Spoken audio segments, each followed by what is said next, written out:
মহানবী সাল্লাল্লাহু আলাইহি ওয়াসাল্লাম মৃত্যুর সময়ের একটি ঘটনা। নবীজির মৃত্যুর সময় জিব্রাইল আলাইহিসসালাম আসলেন।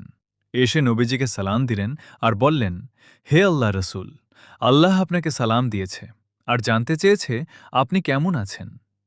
আল্লাহ সব জানেন, তারপরও আপনি কেমন আছেন সেটা আপনার মুখ থেকে জানতে চেয়েছেন।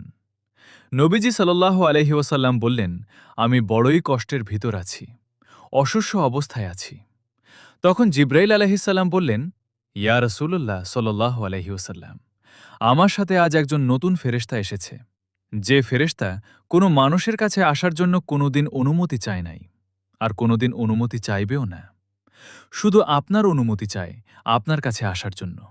আর সে ফেরেশতার নাম মালাকুল মউত। মালাকুল মউত রসুলের সাল্লাল্লাহু আলাইহি ওয়াসাল্লাম অনুমতি নিয়ে রসুলের সাল্লাল্লাহু আলাইহি ওয়াসাল্লাম জান মুবারকের কাছে এসে সালাম দিলেন।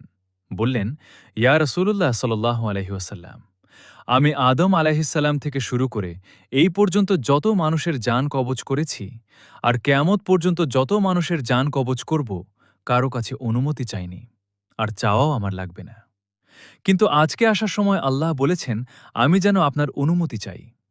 নবীজি বললেন, মালাকুল মউত, আমি যদি অনুমতি না দেই?